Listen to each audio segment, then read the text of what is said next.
everyone, and would like to welcome all to the African Views ECOSOC youth event.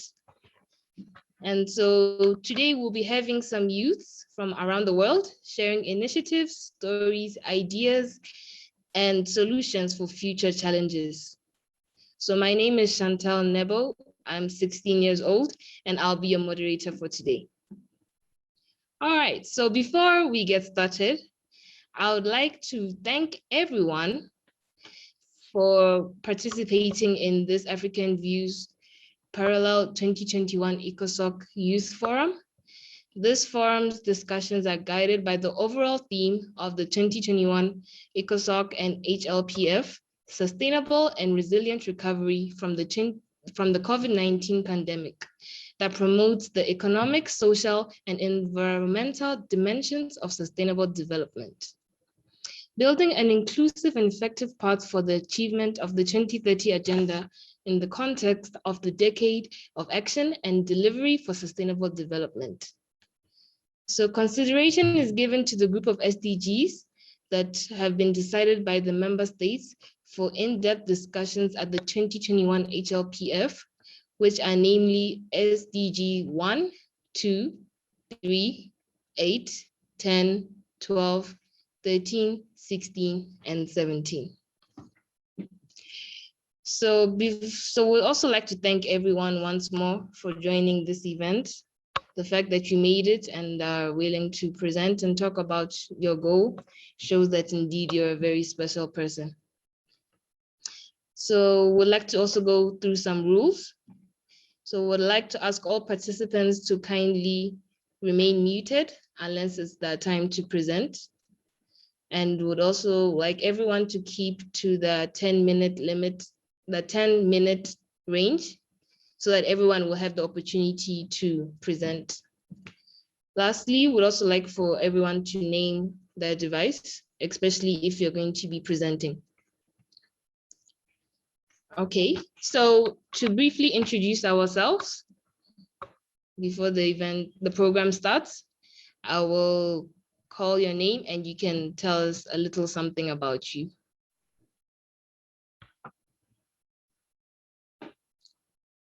Okay, so first up, Kiara. Hi, my name is Kiara. I currently go to Laguna Beach High School and I'm a freshman. All right, thank you. Janine. My name's Janine and I'm a sophomore at Gilderland High School. Thank you. Jeanette. Hello, I am Jeanette and I am sophomore at Scripps College in Claremont, California. Thank you. And Noah. Hi, I'm Noah. I'm a freshman at Huntington Beach High School. Thank you. Oji Ruru.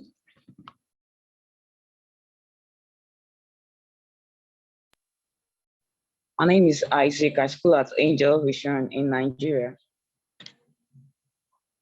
Thank you. Kelly.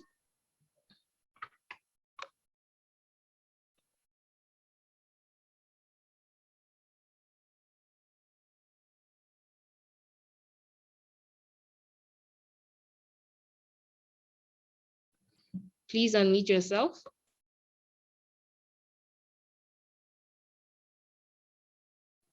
Her name is Gabriela. She's using Kelly's computer.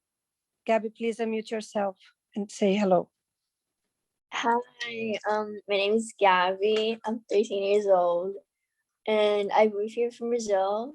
And I love photography, and since I was a kid, photography has been like always with me. I've been taking pictures of my family, and I always really like take pictures of the nature. And yeah, I moved here from Brazil to Alabama, and yeah, that's all. Thank you. Bode. Hi, my name is Bodie Taylor, and I'm a sophomore at Laguna Beach High School. Thank you. Lorenzo.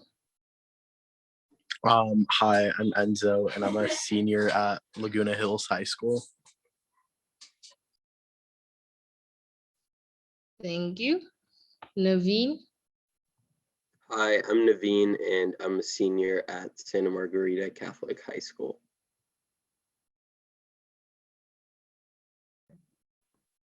Thank you.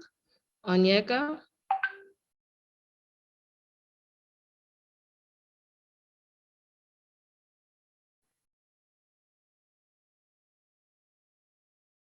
Hi, I'm in grade 12 at Vanguard Academy. My name is Amy Kamisama. All right, thank you. Melanie.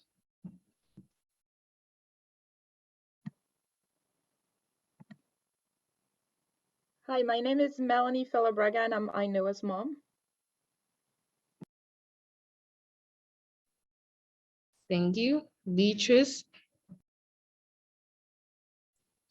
My name is Beatriz de Sales. I am Lorenzo's mom and Gabriella's aunt. Thank you. Thank you too. Maria. Good morning. My name is Maria and I'm Naveen's mom. Okay, thank you. And lastly, Paulo.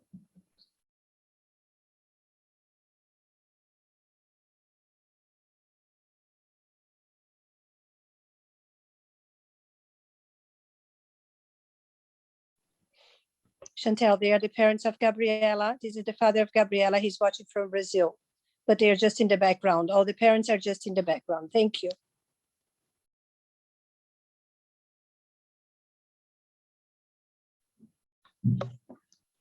All right, so my dad's also going to join me.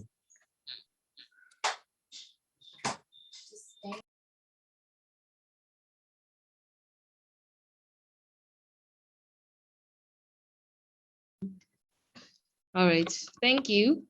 And so we're going to get started now. And so opening up, would like to just advise all participants to please relax, have fun, don't get too frustrated, and yeah, be yourself. Okay, so we'll be having a poem by Maya Angelou, I Know Why the Caged Bird Sings. Gabriella, we have your full attention, please.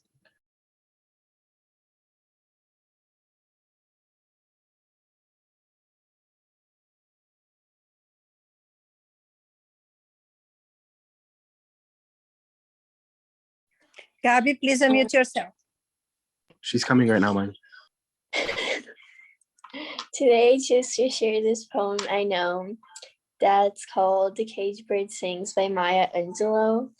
And I will explain why after I read this to you.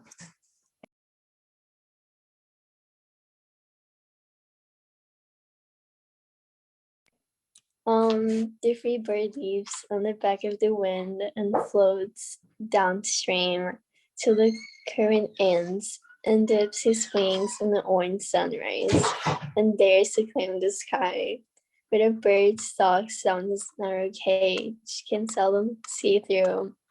His bars of rage, his wings are clipped and his feet are tied, so he opens his throat to sing. The caged bird sings with fearful thrill of the things unknown, but launched first still, and his tune is heard on the distant hill. For the caged bird sings of freedom. The free bird thinks of another breeze and trade his wings, when soft through the singing trees, and the fat worm waiting on a dumb freed law in his name's disguise his own. But a caged bird stands on a grave of dreams. His shadow shoots on the night. Mere scream, his wings are clipped and his feet are tied, so he opened his throat to sing. The caged bird sings with a fearful thrill of things unknown, but launched was still, and his tune is heard on the distant hill. For the caged bird sings of freedom. This poem can take multiple meanings, but to me, this poem means and remind me of my life as a teen. I know I'm not alone when I say I feel like the caged bird. As many teenagers, I feel confident in art, like struggling. After moving to another country with a new foreign language, I quickly became Cajun. My song was not heard. Not knowing how to speak English, I lost my voice and I became extremely shy. In this poem, the bird has a desire to feel free, free to fly with full, beautiful wings, and free to roam with confidence. I would sit alone in my room for days, craving for companionship and my voice to be heard. Today's one step closer to my voice being heard. I hope for today is to reach anyone who feels caged and remind them that there's a wide open sky and a song waiting to be sung. Thank you.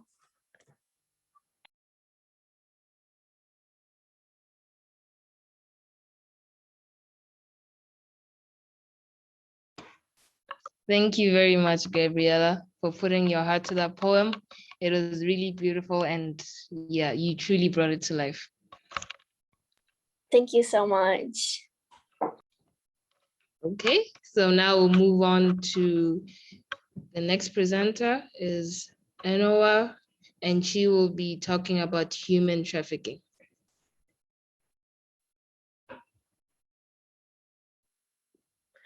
Hi, my name's Feller-Braga. I'm 14 years old and I live in Huntington Beach, California. So I was born in Paris, France, and I came to live to the United States when I was 9 years old. My mom's French and my father is Brazilian, so I speak English, French, and Portuguese. I was born in France and I lived in France for about 9 years, so I would definitely say that I am French. But since I've been living in the US for about 6 years now, the American culture has definitely been imprinted in me now. As for my Brazilian side, although I have lived there, although I have never lived there, I would say that I'm very close to my paternal family, so I'm definitely Brazilian at heart. But I also consider myself a citizen of the world, which is why I'm also interested in world affairs. So my interest in world affairs kind of started when I was really young and a little girl. I've always been really opinionated about everything, whether it's to prove that sharks were no sea monsters or that women should be protected and should have a choice on their body and their lives. I always encourage other people to voice their opinions, and I always like to engage in debates. And then this year at my high school, I joined Model United Nation, which is a program that you can take. And that's really when my interest in world affairs really sprung and I started to get really interested in it. Now, what is MUN? MUN is a class where you can research different kind of topics, and they give you a topic and you have to research about it, and you kind of get to put yourself in the shoe of the country and you have to find solutions. For example, one year I was Egypt and I had to find solution for AIDS. And another year I was Libya and I had to find solutions for private military companies. And I love participating in the conferences and imagining that I'm part of the UN Security Council or the World Health Organization. I find it really fun. Now, why did I pick human trafficking? Well, like most of us, this year has been really challenging. I switched schools. I used to go to Orange County School of the Arts, which is an art school, but I switched to Huntington Beach High School, California. And I switched to this high school because I kind of wanted to have friends. I'm a very social person. And when I heard that my freshman year was going to be mostly online, I was devastated. And this was very challenging for me. And my mom suggested I should look at some clubs because that could be a new way to make friends and meet new people. And so I was looking through the list of clubs in my school. I saw the Human Trafficking Awareness Club, and that really caught my eye. So I started researching on it, and I was like, wow, this is a really big topic. I mean, I've heard about human trafficking before, but I didn't really know what it was and how important it was. So I really have dedicated myself to try to make a difference on this topic, and which is why I want to talk to you guys about it today. Now, what is human trafficking? Human trafficking basically involves the use of fraud or force or intimidation to obtain some type of labor or commercial sex act. So every year there's millions of women and men and children that are trafficked worldwide, including right here in the United States. It can happen in any community, and victims can be any race, gender, or nationality. Traffickers might use violence, manipulation, or false promises or well-paying jobs, romantic relationships to lure victims into trafficking situations. There's 4 types of human trafficking. There's sexual exploitation, forced labor, forced criminal activity, and organ harvesting. Now, how does this affect the young population? Well, sadly, children make up at least 1/3 of trafficking victims, everywhere. In the past 15 years, this has tripled. And since many girls have been exploited to sex and boys forced into work, females continue to be one of the main victims. And amongst children, girls between the age of 14 and 17 years old are the ones that are the most targeted. Now, I live in Orange County, which some people might think that that is a very privileged country and that might happen. And while the low-income countries, there is a more amount of human trafficking, that doesn't mean that there are none in countries that have more money. Actually, in Orange County, since it is very wealthy, people bring their victims there and they sell them for about like 3 times of the price. And Orange County does have about 13 new victims at least every month. And in 2016, there was a total of 284 victims assisted in Orange County.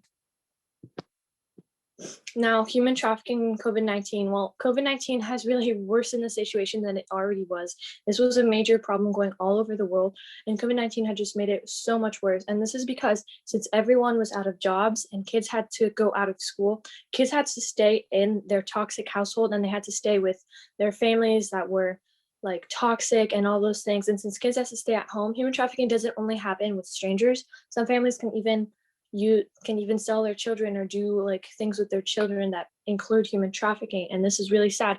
So since kids were out of school, they had to endure all of this kind of like trouble and all these things. So because of this, it has only worsened it.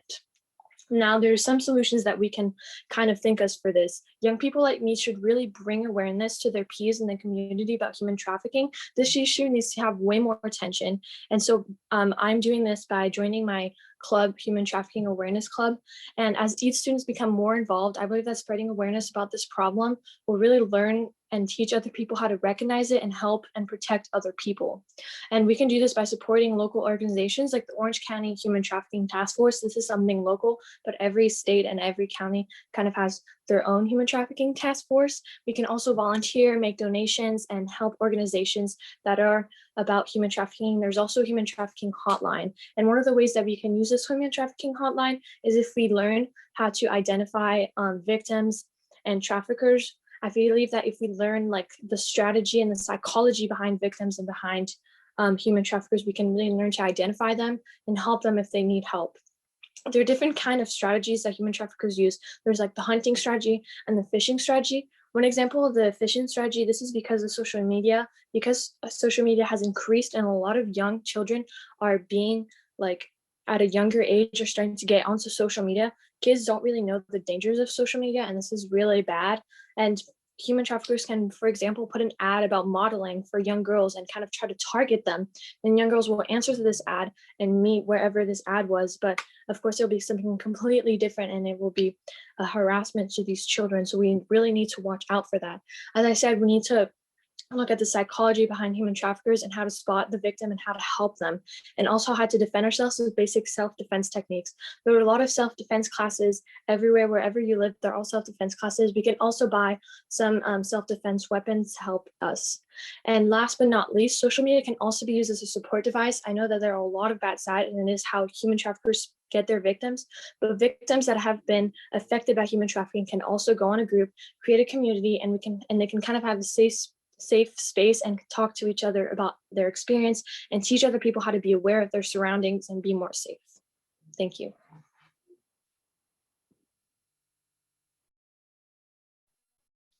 Thank you very much, Ainoa, for those statistics and that very well-researched presentation. Human trafficking definitely deserves the world's attention, especially in this crisis of COVID-19. Okay, so does anyone have a question regarding either Ainoa's or Gabriella's presentations?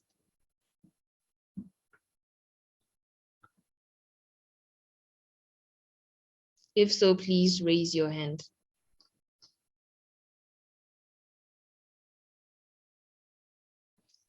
Okay, Janet. Yes, wonderful presentation, Ainoa. I wanted to ask, what do you think about the role of education in ending or stopping human trafficking? Well, as I said, like bringing awareness to it and teaching other people about it will definitely be one of the main solutions that people need to know, because a lot of people, like example for me, before I researched about this, I had no idea that it was such a problem. And then I started learning about it and I started getting educated by it. And I know like how to spot other people and how to keep myself safe. And I can also learn self-defense. So I believe that education plays a major role in this. And if we bring and we teach everyone, like kids, about this in schools, then this will be so much of a less problem. It will still be something, but so much less.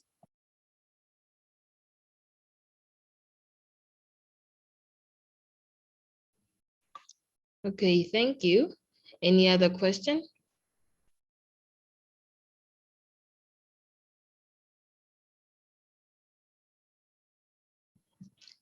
Okay, thank you once more, Ainoa, for your presentation. And so we'll move on to the next presenter, who is Lorenzo, and you'll be talking about standing up against bullying. Okay. Hi, my name is Lorenzo Shafkin. My family is Brazilian American, and today I'm going to be talking about how I wanted to be a hairdresser my entire life and the struggles to that. And I'm also going to be talking about bullying.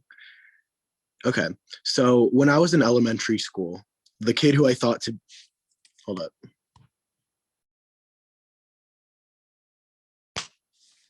When I was in elementary school, the kid who I thought to be my best friend at the time was throwing a birthday party. All day at school, I saw him walking up to everyone in our 5th grade class and inviting them to his party. But for some reason, he never came up to invite me. When I got home that day, my mom asked me how the school day was, you know, just like moms do. And so I told her about the birthday party and how I didn't receive an invitation and how I was pretty confused. And so my mom ended up calling the kid's mom, and she's like, oh, did you guys get an invitation?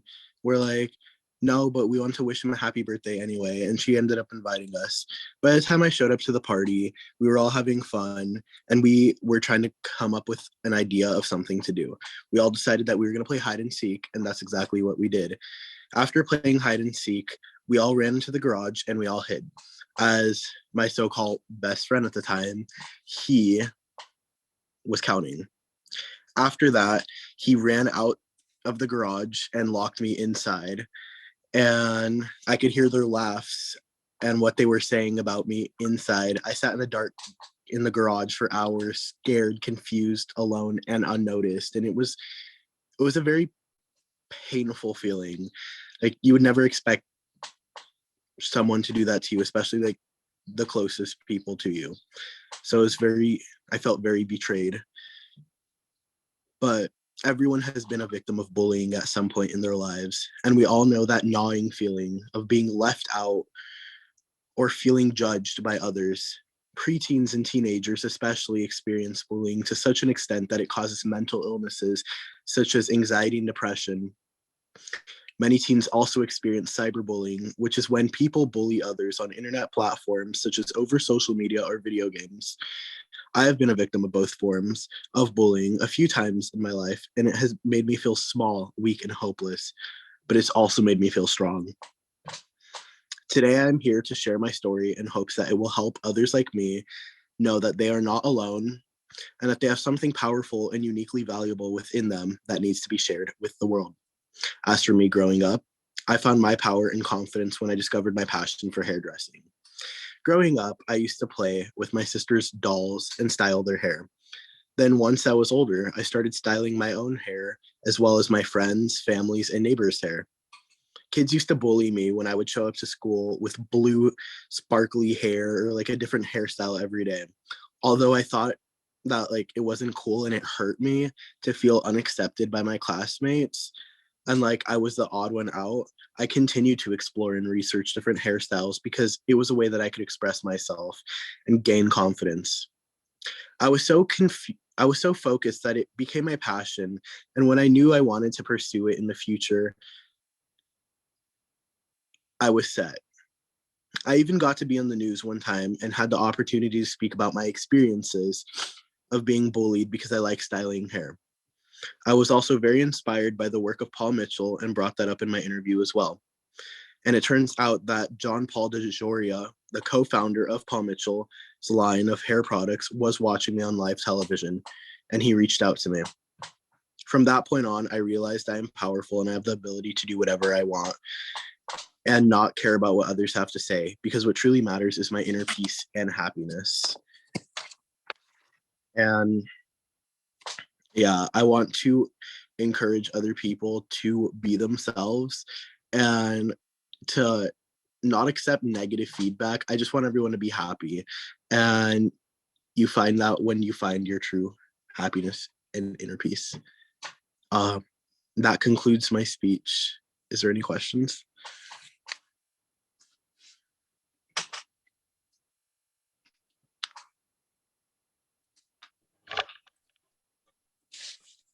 All right, Lorenzo, thank you very much for your presentation. Of course, thank you so And much for having me. I really appreciate it. yeah, your experience with us has surely taught us the importance of being able to stand out for what we love and not be Yeah. affected by what others have to say. Yeah. It definitely took courage to share those experiences with us. Thank you once more. Of course, thank you.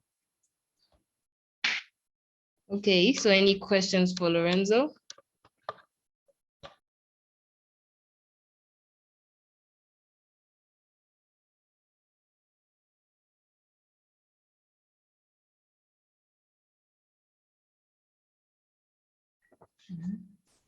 Okay, so moving on, we will have Anais to please present for us her topic, which is reflection on the pandemic, if she's present.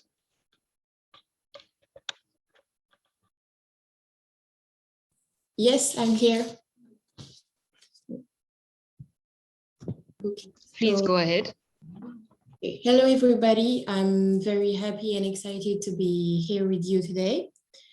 I would like to thank African View and especially Dr. Well Ebijali for giving me this opportunity. And also thank you, the Worldwide Other Youngest Leaders, for sharing their subject with us. My name is Anaïs and I live in Paris in France. I'm 15 years old. And today I wanted to share with you my reflection of this pandemic. Pandemic doesn't stop periods. This taboo touched 500 million of girls and women and children in the world and 1.7 billion of France in France, sorry. There are multiple consequences: psychological, shame, loss of dignity, self-confidence, and physical disease, infection, and death. What are we talking about is period poverty, is the impossibility of being hygienic protection or sufficient quantities. Indeed, it is the health issues and solidarity issues, and also an equal opportunity issue. Period poverty affects the victims. According to survey, 13% of respondents say that had to choose between protection and other basic necessity. They couldn't buy that they had to without another to able to afford a towel, Pampers, and menstrual cups. They're in high school students, single mother, migrants, or homeless. Maybe they're our sister, or daughters, or friends, or colleagues, or maybe our neighbors. These women are victims of modestly called period poverty, being is the term of lies of a reality that our society has for long looked away from. To give an example, in Senegal, 40% of girls miss school because they lack access to sanitation.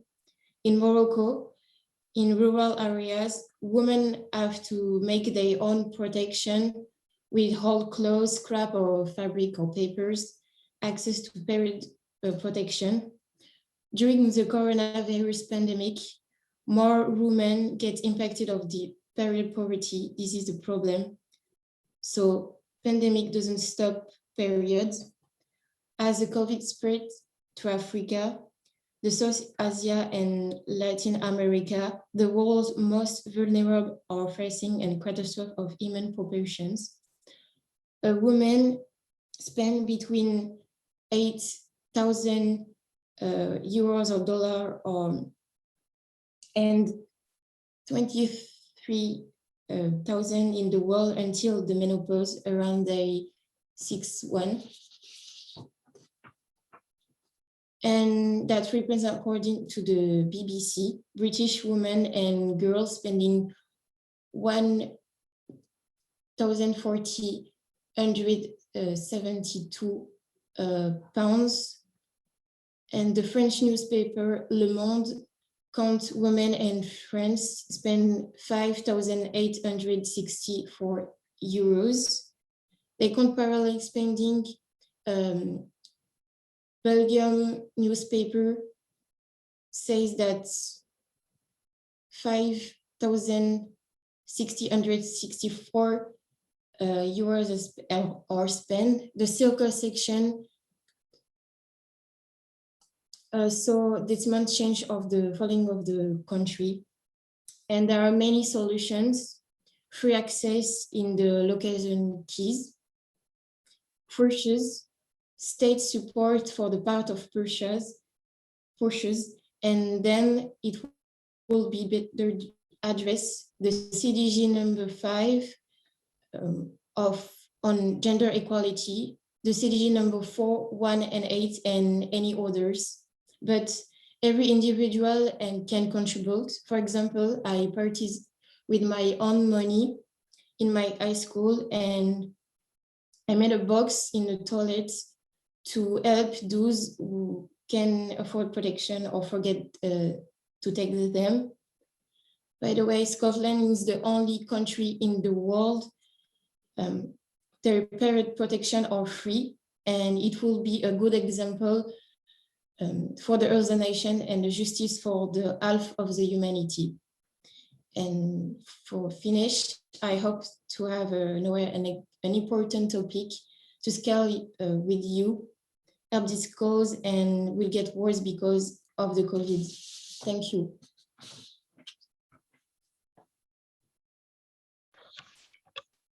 Merci beaucoup, Anaïs. That was a magnifique presentation. Thank you. Okay, so any questions for her?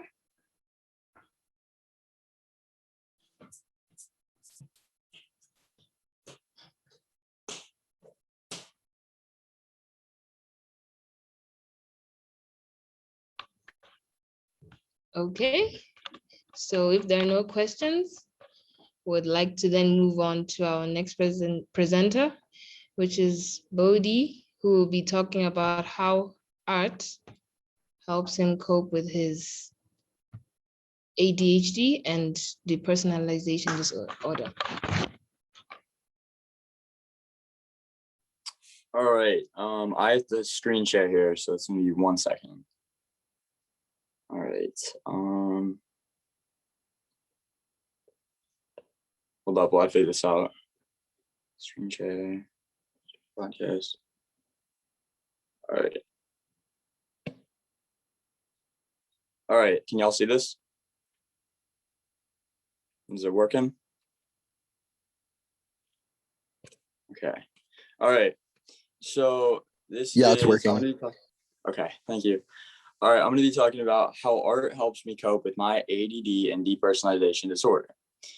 So first of all, ADD is attention deficit disorder. So that is pretty much, I mean, it's kind of given in the name. It's, you know, you have a really hard time getting tasks done. It's hard paying attention to just one thing at a time. You're kind of all over the place. And that's kind of how it's been for me in my whole life. So I've been daily just learning how to live with it and like, use it to my advantage. And yeah, but one thing that's helped me a lot with my ADD is art. And a reason is because I'm able to flow freely with my thoughts and ideas. But when it comes to flowing freely, I like to go from one thing to another. And in real life, that's kind of a hard thing to do. For instance, I'll get up out of my chair and my intentions will be, I'll go upstairs and get some food. But when I'm going up there, I will see a butterfly, and the butterfly will remind me of just something random. Like I got to go to the store and get like butterfly, like gummies. I don't know, just something really weird. So I'll go from one task to the other, to another, and I really just don't get one thing done. And another thing that art has helped me with is my depersonalization. Depersonalization is a mental condition that is caused from a traumatic experience or just a traumatic experience or something along those lines. And art has allowed me to go, it's been my safe place. It's been a place where I can go and I can freely draw. I can let my mind flow, and it's a very safe space, and it makes me feel like I can really think about my thoughts as they are, and I don't really get confused and off task and sidetracked. It's a place where I can really pay attention and do what I love to do. So anyways, attention deficit disorder. Okay. Oh, what is ADD? All right. So art helps me. Oh, okay. Well, I covered that. My bad. Sorry about that. This is some of the art that I have done. As you can see on the top left, that's Waylon Jennings. This was a commissioned art that I was given by my dad's friend.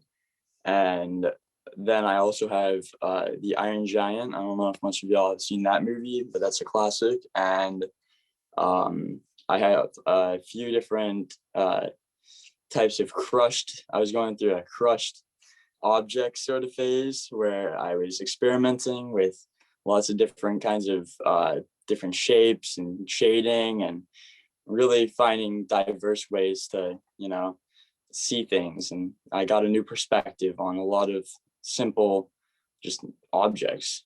And the rest are there just, mainly for so you can see them and get an example of like what I do, but that's pretty much it. So thank you so much. And then are there any questions?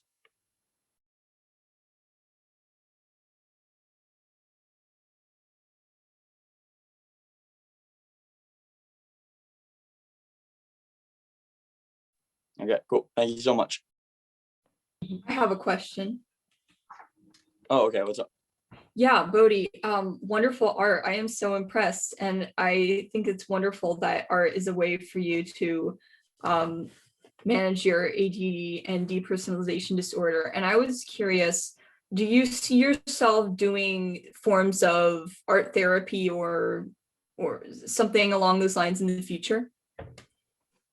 Yes, actually, that's something that I'm gonna get into that, because I find art to be very soothing, and it's a very relaxing process for your brain. It's healthy. It's definitely a healthy thing that should be done more. A lot more people should know that it's something that you can go to if you're having troubles, or just just can't really get a grip on what you're thinking about. And it's really nice. Thank you so much. Bodhi. Lorenzo, yes. What's your favorite form of art? I would say my favorite form of art is like painting or digital. I think I like digital because it allows me to just like, I don't know, you get to like fully erase your mistakes on that, which is interesting because in the real life, you can't really go back on the paper and fully get rid of what you had in the first place. So that's why I like digital.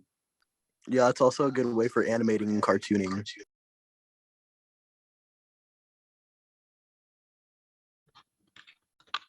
Wow, thank you very much, Bodhi, for that presentation and for enlightening us on ADD. So Thank I you would so like much. to ask though, how is it that you found out that art could help you cope?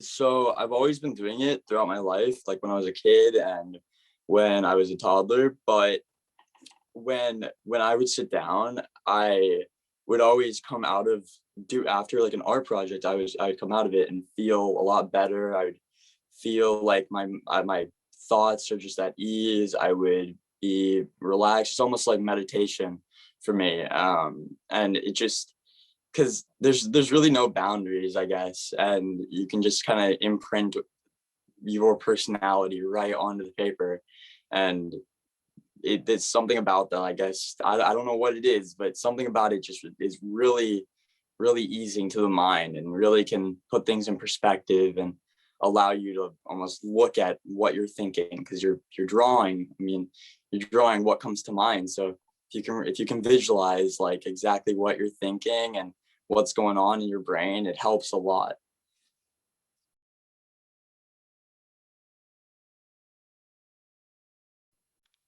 Okay, thank you very much.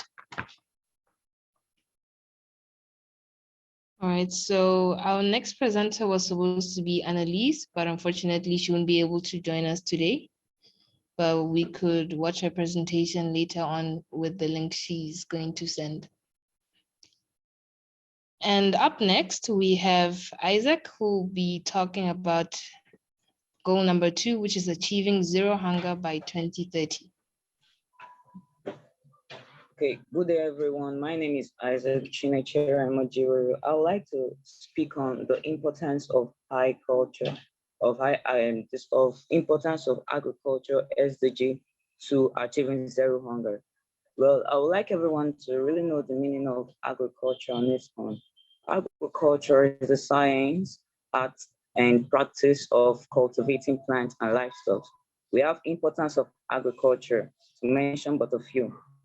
It reduces poverty. It's a source of livelihood because without agriculture, it will be possible to live. We have to feed day by day, and it brings sustainability and development to a nation. Number 3, it creates wealth for farmers by exporting their farm produce.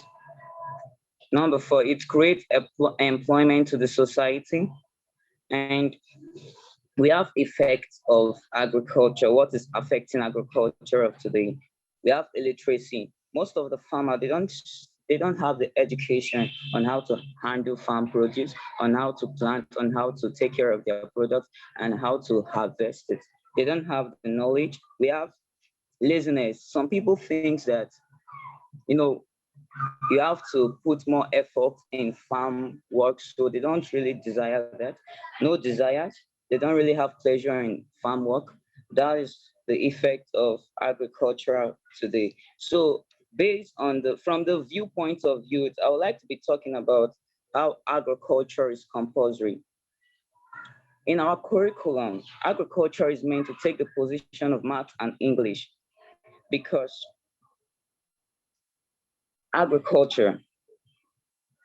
because agriculture today is really important, that we are having scarcity in most of our farm produce. And let me take, for example, a school of 100 people or more than 100 people. At least once upon a time, they go out, they have a farm, either a plot or more than, they give each student a space to plant, and they educate them on how to plant. They educate them on how to take care of the plant, no much sunlight and no much water, and they educate them on how to harvest their product. It will help that individual, or it will help those students to really know how to take care of agriculture. And in the future part, there won't be illiteracy on agriculture anymore. So After they're done with their school and everything, they just have that pleasure because they grew up learning agriculture in school. They have the pleasure, they have, because they are impacted with more insight on how agriculture is being handled. So agriculture is one of the major forces we have. So let us make it agriculture be one of the major forces we have back again. And agriculture helps the nation. It helps the nation. So I'll just, not to spend much time, that's all I have to say.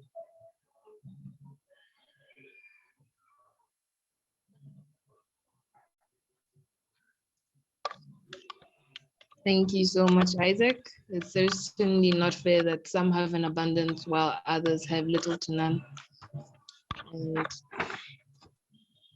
And that achieving zero hunger should surely be priority. Okay, so do we have any questions for Isaac? Jeanette? Oh, Yes, okay. Isaac, that was wonderful. I was going to ask, what do you think is the role of industrialized nations in the process of wealth redistribution or like global agriculture? I'm sorry, I didn't get the question very well. I'm sorry. So what do you think is the role of industrialized nations like the United States or Britain or other countries? What do they need to do to support agriculture around the world? Okay, thank you very much. What they need to do to support agriculture around the world is to really start from the primary to the grades, the higher institution, to start educating students on how, on the compulsory need of agriculture, on how to take care of farm produce and just impact it, because it is like a skill to them. You being a doctor doesn't mean you can't have a plot of land to plant, or you being a nurse or a pilot doesn't mean you can have a plot of land to plant. So it is for them to rechange the curriculum and make agricultural science a compulsory subject.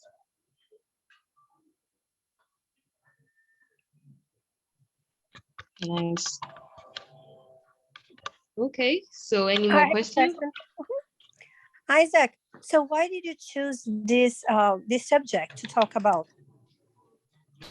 Okay, I chose it because from the youth point of view, we're having scarcity, and we can see the complaint is that the laborers are few for agriculture, and we have machinery, we have tools to work with for agriculture, but because of the illiteracy, farmers don't know how to make use of those machines. And from the rural area, we have a lot of poor people that, although they have farm produce, that's why they are farm produce, that's why they're able to feed their families, but they are not rich. So we need more people to join the aspect of agriculture, planting and harvesting.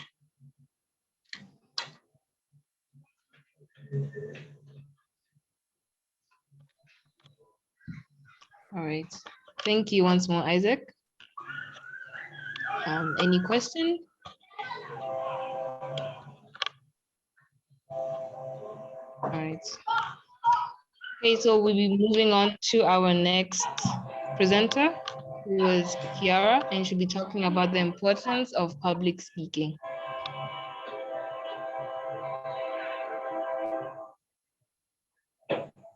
Perfect, thank you. Hello, everyone. My name is Kiara Veronice Flores, and I will be talking about the importance of public speaking.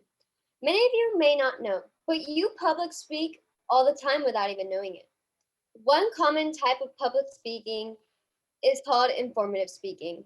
For examples, when you're working on a project and your teacher asks you to report your progress, you give a brief explanation on what has been done. Informative. When you tell someone how to use something, that's being informative. And you tell your friends the daily gossip, that's informative as well. Many of you may ask yourselves at times why you have to public speak in the first place. But public speaking plays a significant role in your career and your personal development. It's also an important skill to have when you're put into a leadership position, because as a leader, you need to be assertive in order to get your point across. Though there is one component to every good public speaker, and that is the ability to grab the attention of the audience.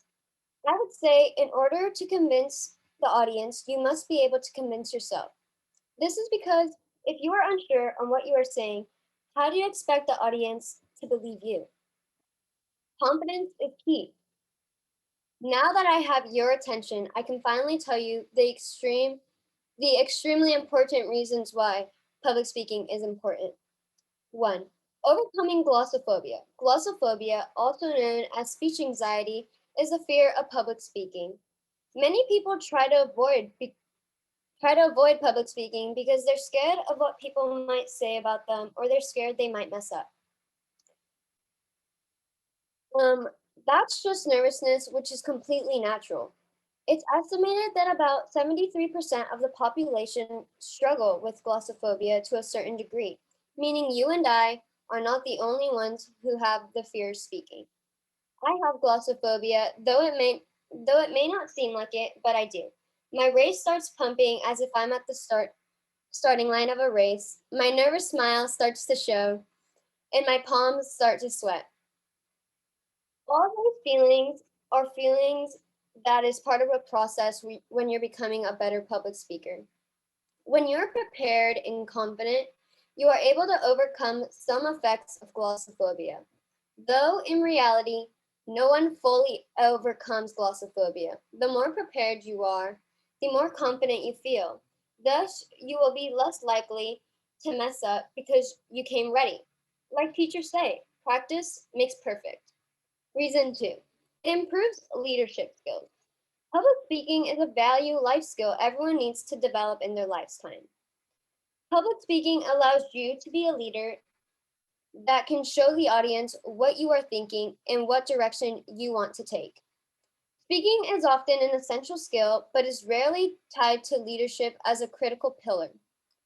As a public speaker, you must be motivated and you must persuade and make direct points in order for people to listen. All public speakers are assertive and add their own twist to things. The reason why speakers do this is to stick to their own authenticity as well as getting their point across. You may be sitting there asking yourself what assertiveness is. Well, don't worry because I'll answer that. Assertiveness is the ability to speak and interact in a manner that considers and respects the rights and the opinions of others, meaning they show a confident and forceful personality. Leadership is not only the ability to lead others, but also to interact with people of different cultures. So don't limit yourself to only talking to a certain group of people. Go to a more diverse and open-minded group. Reason 3, it gives you self-confidence. Many may not know, but public speaking is a great way to boost your self-confidence because every time you speak, you gain a small amount of confidence as you express your ideas and see how your audience reacts. It's definitely helped me build my self-confidence. After I gave a presentation or a speech, I feel very accomplished and proud of myself because it makes me realize that all my hard work was worth it. The opportunity of presenting is all about being yourself and not pretending to be someone else. The world wants to see what you can offer, not what others have to offer. Remember, you have to believe in yourself before you expect others to believe in you. And this is where confidence comes into play.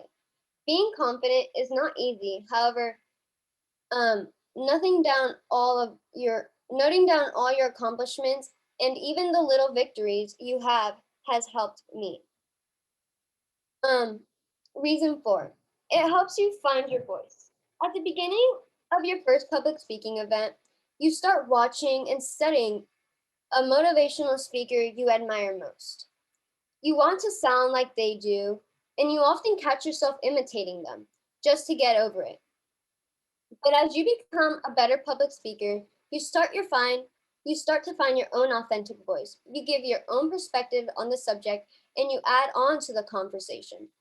I found my voice at a DLAC meeting. the District English Learning Advisory Committee meeting, which gave me the opportunity to give Hispanic parents the perspective of understanding the experiences of students trying to navigate the pressures of being successful in school.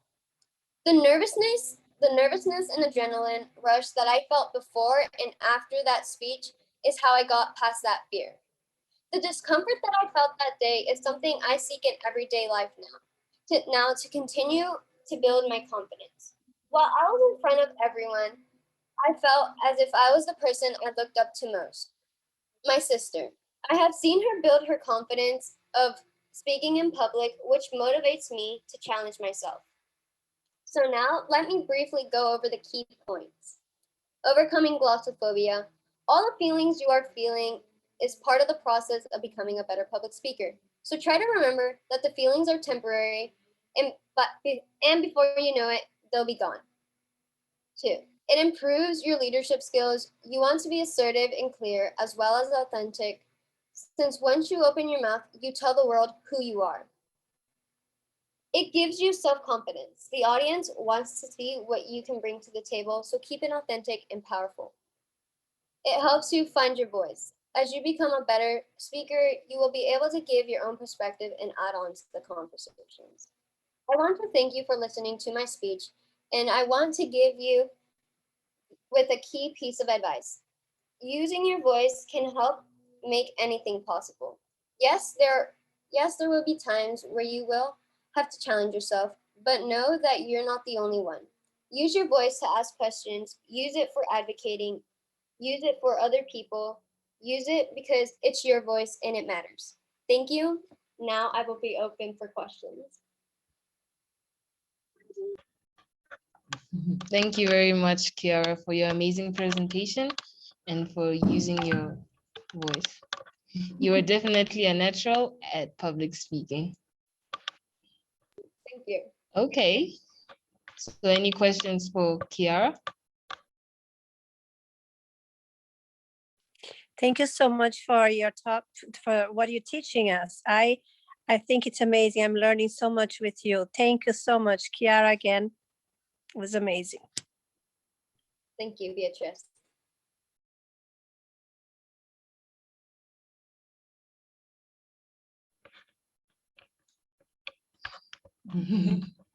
All right.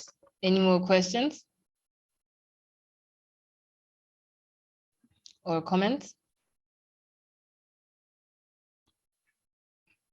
Okay. So now I would like to move on to our next presenter, which is Naveen, and he'll be talking about cybersecurity, climate change, and nuclear waste. Thank you. Greetings, everyone. Today, I'll actually be speaking on the topic of the threat of nuclear waste, as well as potential management solutions. It's no secret that coal and fossil fuels are soon to be outmoded power sources as the global community turns towards clean energy solutions, curbing carbon emissions. And this will lead to the adoption of nuclear energy and as a power source. However, those who seek to do so must be responsible with the nuclear waste that they produce through this process, as we must ensure the prudent care of our planet. We must attempt to shield our planet from carbon emissions, or we must not attempt to shield the planet from carbon emissions only to pollute it with nuclear waste. Part of my responsible nuclear energy, or part of any responsible nuclear energy program, should be methodical storage techniques for the depleted fuel rods as a result of the fission process. These spent fuel rods are usually uranium rods, which have begun beta decay. Currently, the most prevalent nuclear waste storage method is the primitive borehole method, which involves burying the nuclear waste in the ground. In the United States, the borehole method is used with nuclear waste stored at Yucca Mountain in Nevada. The issue with this is that it does not properly secure the remaining radiation in the the spent fuel rods, and studies have shown that Yucca Mountain has allowed radiation to leak into the water supply. So in these ways, my topic applies to SDGs 3 and 12, good health and well-being, as well as responsible consumption and production. If mankind is to continue recklessly treating its nuclear waste, then our future will see some serious problems. And as we're on this path of innovation, we must do so responsibly and sustainably in line with the 2021 ECOSOC agenda. So if we do not do so, we're going to risk future generations' health with unclean water, crops which are unsafe for consumption, and vegetation which doesn't grow properly. So the management of nuclear waste must improve in order to protect our planet as well as humanity's own health. And so to accomplish such, I propose the following solutions. Firstly, a copper canister and bentonite clay deep borehole is, in my opinion, the best method of storing this spent fuel. By placing the rods in copper canisters coated in bentonite clay, the radiation will be secured by the bentonite clay, which contains lead, and the waste will not leak as copper is anti-corrosive. This set of canisters would then be stored 5 kilometers below the surface of the earth to ensure that it is below the water table. And secondly, perhaps a more sustainable yet more expensive solution to nuclear waste is a new method being tried in France, which is the recycling of nuclear waste. See, most nuclear power plants use uranium-238 radioactive isotopes, and after the fission process, they become they use uranium-235 and it becomes uranium-238 after the reaction. And after undergoing beta decay several times, that isotope actually becomes plutonium-239, which is another radioactive isotope, and may be used again in the fission process. And so by doing so, less waste storage is required, and plutonium's half-life is shorter than that of uranium. So the duration which that spent fuel will need to be stored in the borehole will be reduced by using the recycling of nuclear waste. And so through the implementation of these solutions, radioactive waste management will improve, and we may secure a better future for our posterity. Thank you.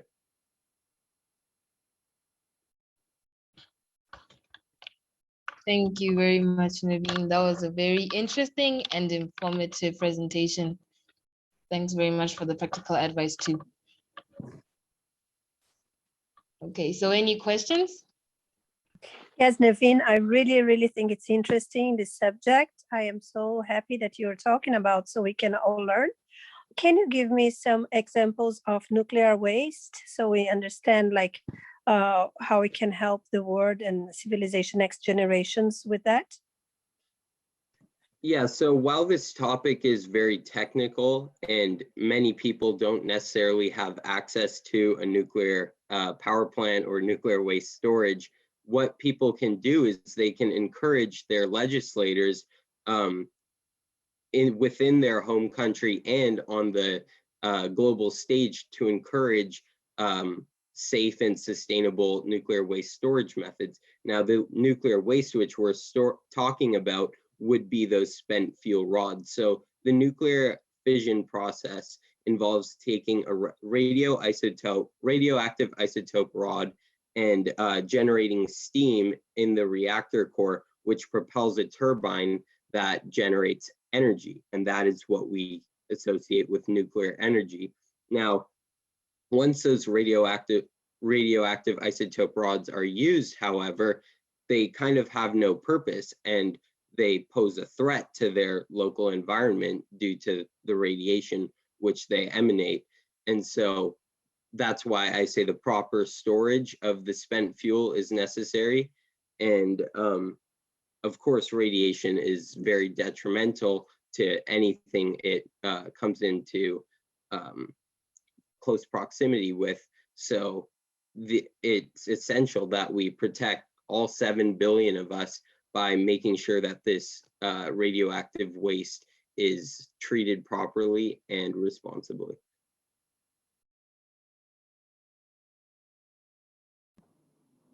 Naveen, I have another question. Hi, thank you for your presentation. That's fascinating.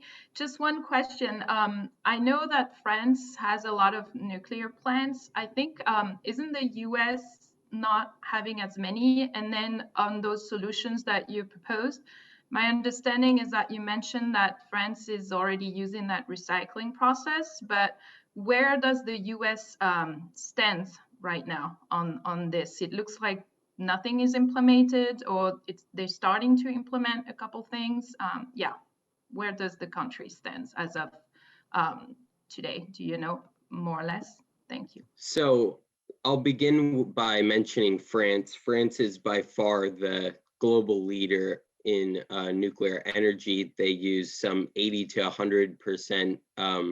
I believe it's 80% of their entire energy grid relies upon nuclear energy, and they also export nuclear energy to other countries as well. So no one is on par with France. However, in the United States, there are some nuclear power plants, of course, local to us in Southern California. There is the nuclear plant near San Onofre, well, it's being shut down now because there is a lot of hesitance in the United States to adopt nuclear energy.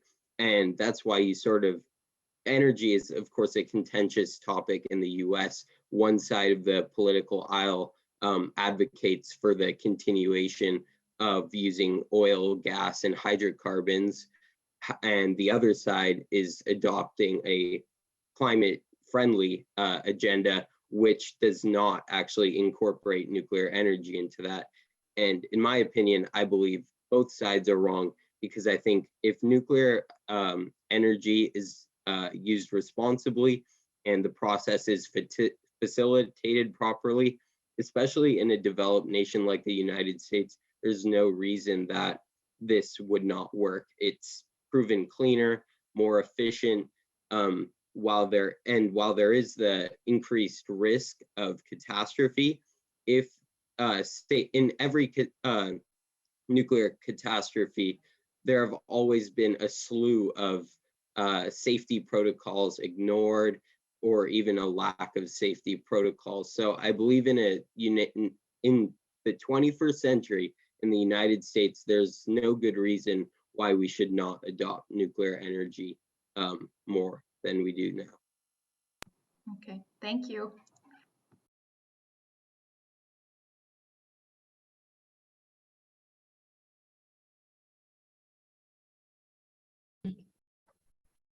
Well, thank you once more, Naveen. I could feel your passion through your presentation. Okay, so there's another question in the chat. Why is nuclear weapons so dangerous, and what threat does North Korea bring for exploiting it?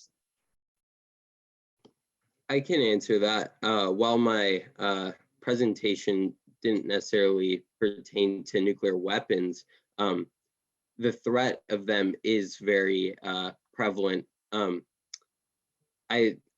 As many people know, or well, maybe not necessarily many people know, but nuclear weapons are actually fairly easy to produce. There's this sort of terrorist guidebook on ways to create nuclear-like weapons, and it comes down to basic things like just swinging a bucket of uranium. If you can get your hands on radioactive uranium, you could really do a lot of damage. And so in developed nations and really across the world, as a result of counterterrorism measures by developed nations. It's hard for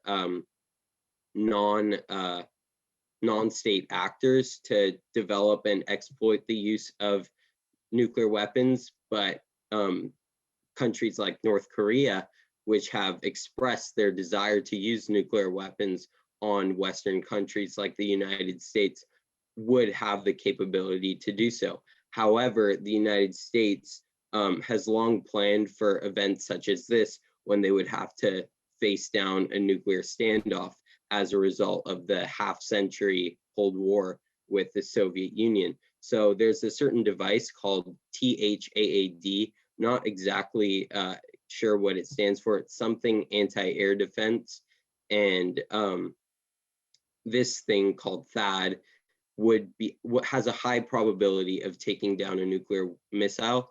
So I would say the threat is minimized, but of course, anything can happen. And so nuclear weapons are a very different topic than nuclear waste. And nuclear waste also, I should mention, should be dealt with properly, because it can be turned into one of those dirty bombs, like I mentioned earlier, that non-state actors could try to use.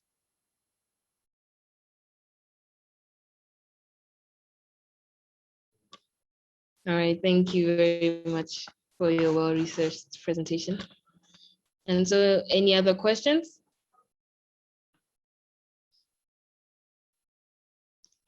Okay, so moving on to our last presenter, we have Jeanette, who will be talking about creating commuting during the COVID-19 pandemic.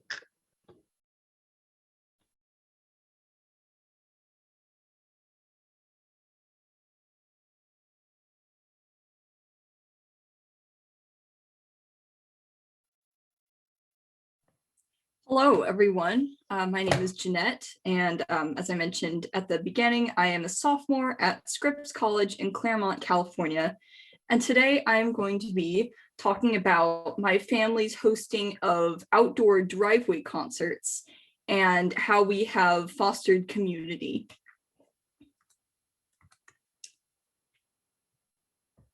So,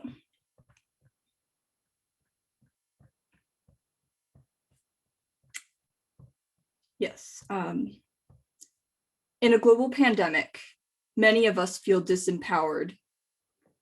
As youth, many of us feel that our future depends on the decisions of disease experts and powerful politicians.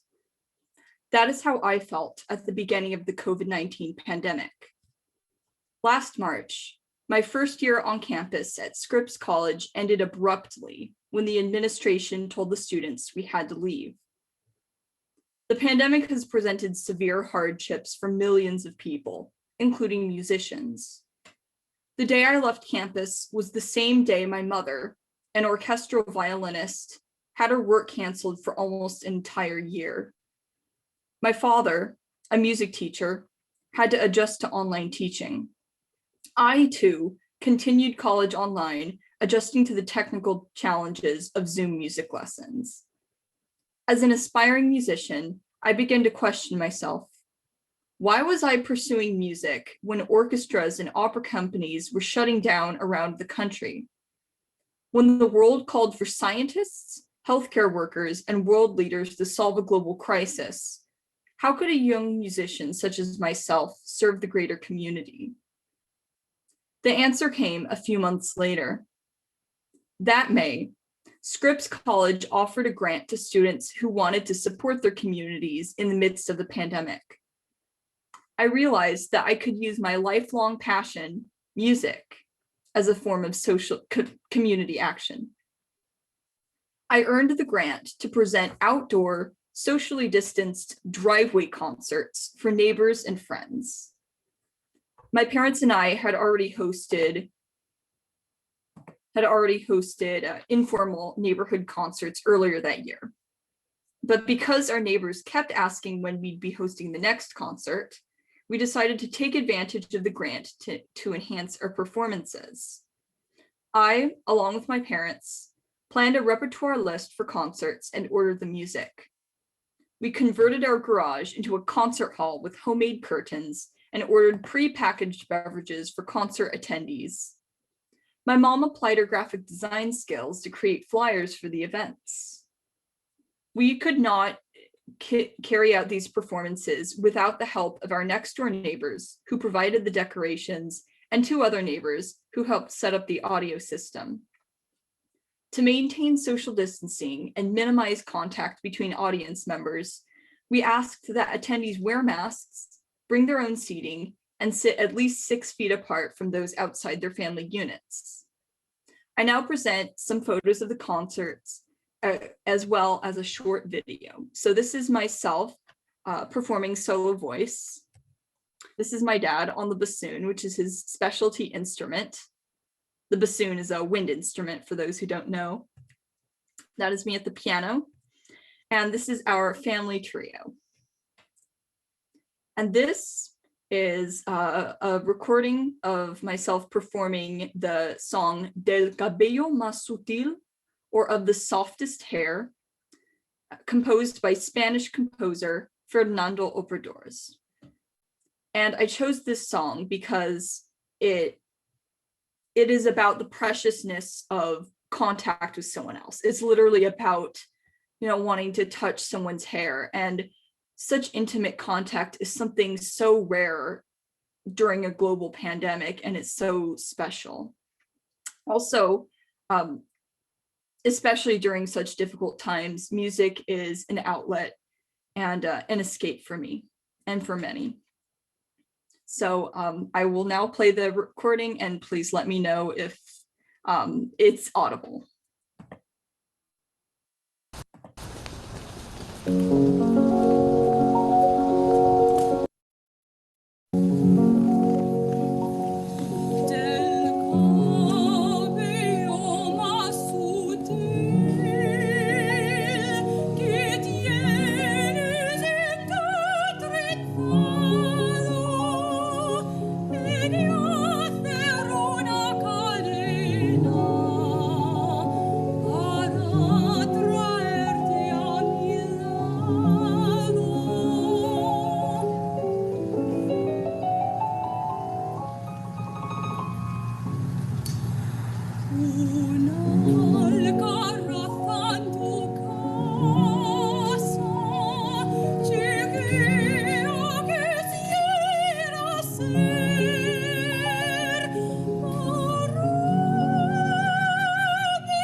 Thank you all for listening, and I meant to say that I was singing along with the recording because I'm enrolled in college online.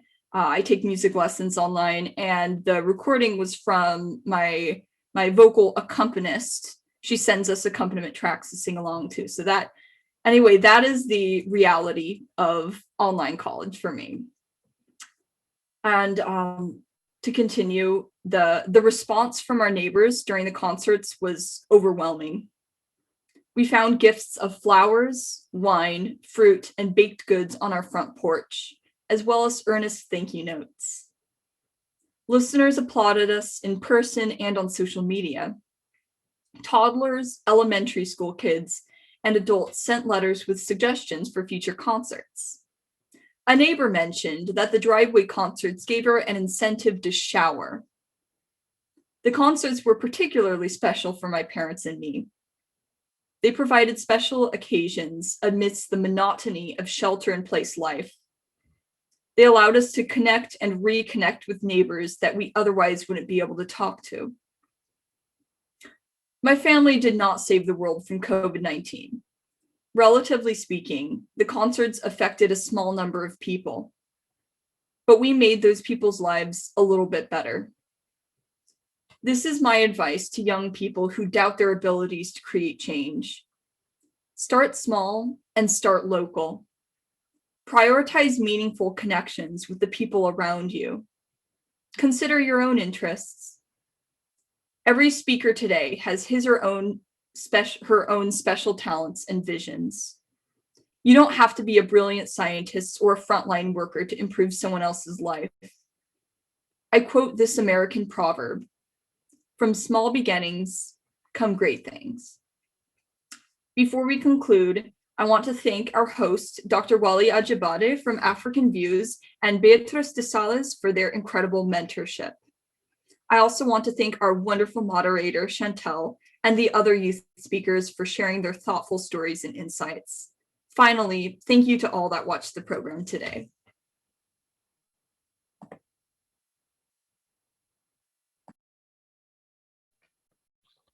Thank you to Jeanette for that beautiful presentation. You have a really awesome and inspiring family. I wish I lived near to entertain myself with your concerts. Thank you so much. Okay, so as we still have a bit of time, would anyone like to say something?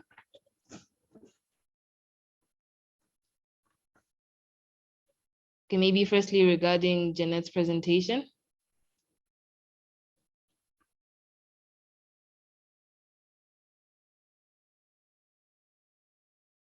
Just want to say she has an amazing voice, an amazing talent.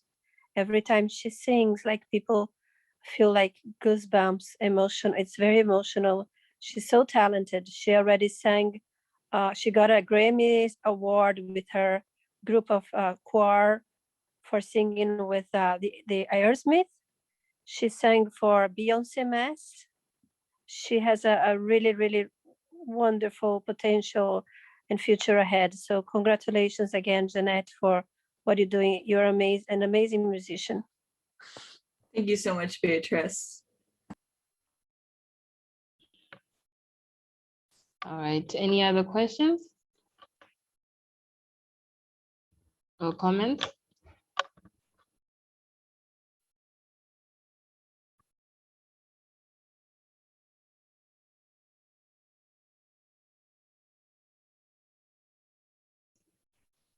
Okay, so Janine or Onyeka, do you guys have any thoughts you'd like to share with the rest of us?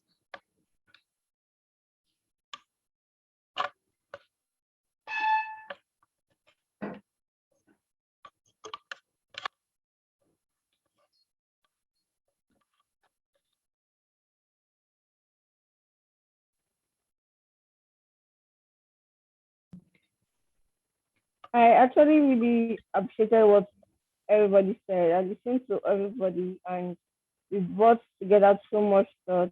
And I feel like if the world actually listens to this and goes with this, that the world will actually be a better place for us all.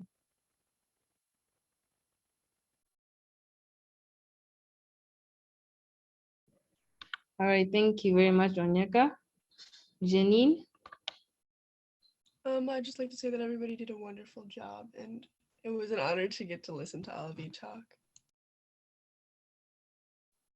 All right, thank you too for joining this program. So is Annalise available? Her presentation?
right. Thank you so much, everyone. We've had a very beautiful program.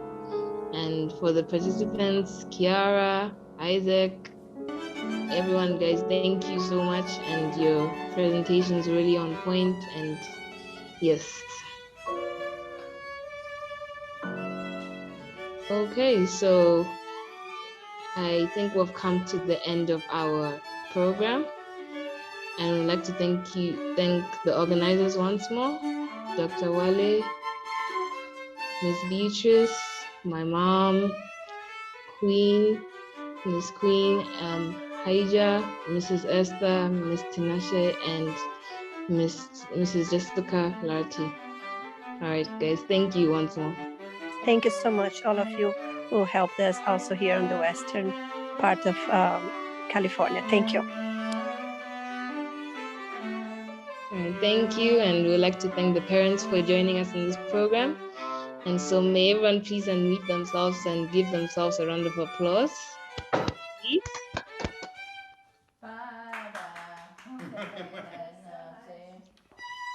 All right, okay. Okay, so now everyone is free to associate and yeah. Thank you very much, Chantel. Thank you, Chantel. Thank you, Chantel. Thank you, everyone. Thank you too.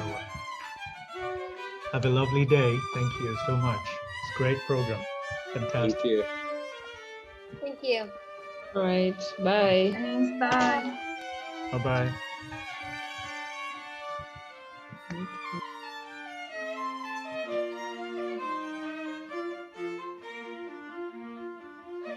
Mm-hmm.